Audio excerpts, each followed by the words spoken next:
Good afternoon, St. John's family. Hey, it is good to be up here, and I mean literally up here, because I'm at the top of a ladder right now.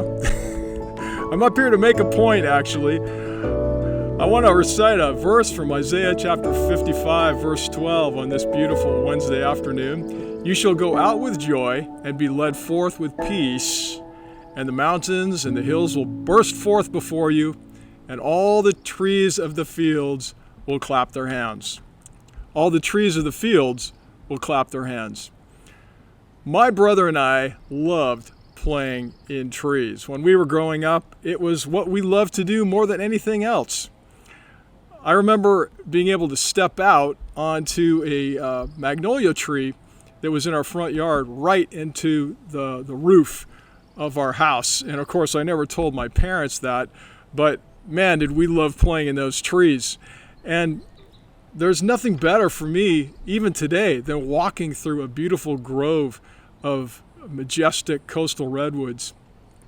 Every year around this time, I go up to the West Coast Pastors Conference in Santa Cruz, where we spend time together over a week praying and just being encouraged together.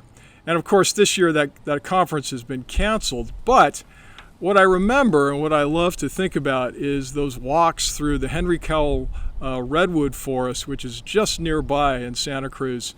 And going through that beautiful forest is simply breathtaking. It's filled with these coastal redwoods that are, many of them are 300 feet tall or taller, and many of them 2,000 years old or more. Walking into that huge grove of towering trees is simply amazing. You're literally walking into a new ecosystem because the temperature drops by 20 degrees. You can feel in your body the increase of the oxygen in the atmosphere.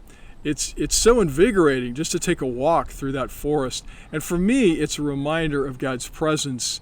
It's truly a sanctuary as I walk through that place. Which reminds me also of another beautiful tree, the Moreton Bay fig tree that's 147 years old and stands so majestically on our St. John's property. For us, it's a symbol of God's beauty that's been acknowledged by the city of Los Angeles as a protected monument, but it also for us is a reminder of God's faithfulness.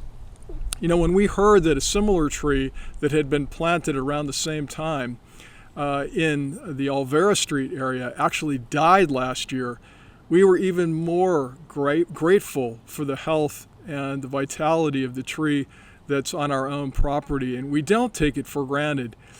When I was a boy, my brother and I would spend our summers in Belen, New Mexico with my parents and my cousins and my aunts and uncles playing under the incredible cottonwood trees just to the east of that farmhouse where they lived. And we have such beautiful memories of horsing around underneath those trees.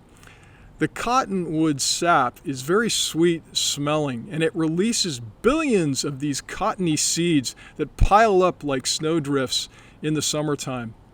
And on warm summer evenings in August, we would open all the windows, of course, and as we were trying to fall asleep in what once was my father's bedroom, we would love to listen to the sound of the cicadas chirping and the wind blowing through those amazing cottonwood trees. It was some of the best night's sleep I think I've ever had in my life.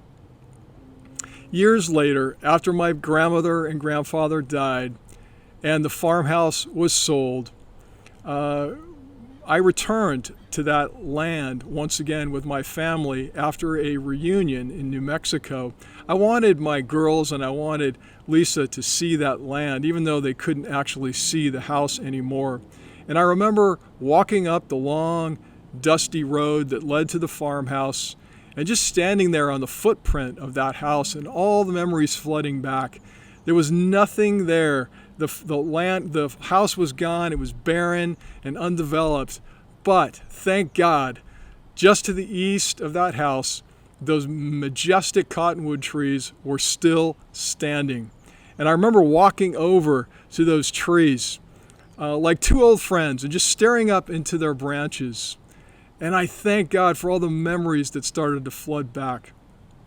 Trees are such a gift, not just because it's Earth Day, but trees are a gift that God has given to this world, and they are also a marker of God's faithfulness throughout Scripture.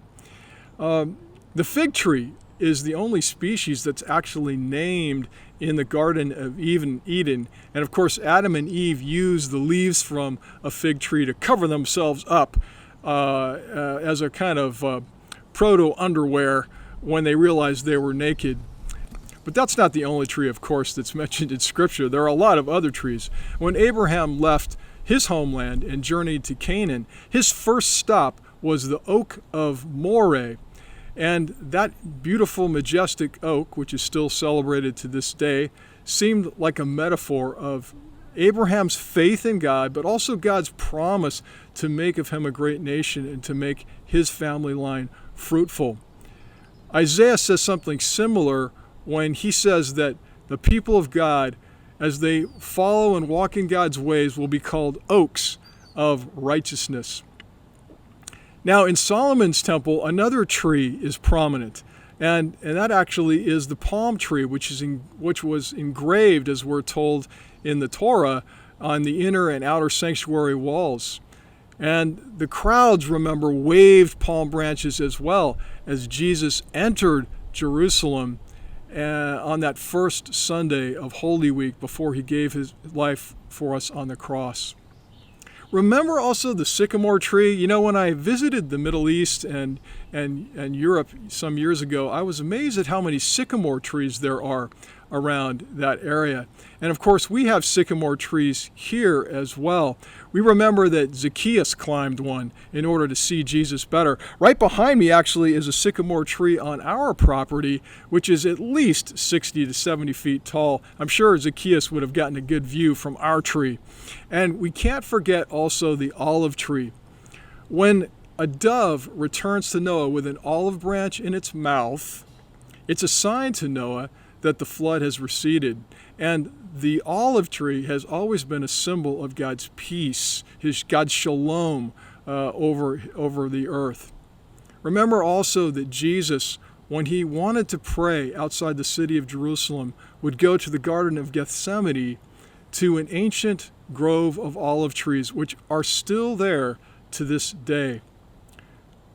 Now, when I returned that summer to stand under those old cottonwood trees on my grandparents' property, I looked around for some fallen branches. Cottonwood trees have pretty soft wood, and so it wasn't hard to find some broken branches at the base of those trees. And I chose two in particular, and I brought them home, and in my garage, I fashioned a cross.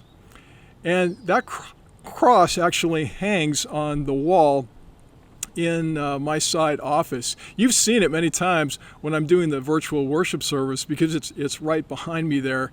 And it's a reminder to me, not just of those days that my cousins and my brother and I played under those beautiful trees, but it's also a reminder to me of the faith of my grandparents, a faith that was passed on through their children to me, and that continues to be my strength in every season. So today on this Earth Day, not just because it's Earth Day, but because it's God's Day, I am thankful for God's trees. I'm thankful for trees that cool the earth.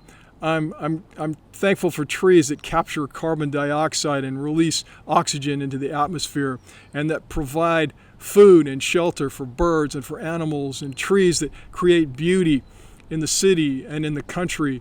And they remind me that God is faithful even in this challenging season. We can plant a tree to God's glory today, but we can also clap our hands like the trees in Isaiah's prophetic word, trusting in the faithfulness of God with gratitude for God's unchanging love and presence. And remember that God calls us to be rooted and grounded in Him. That's something else for us to think about on this beautiful Wednesday afternoon.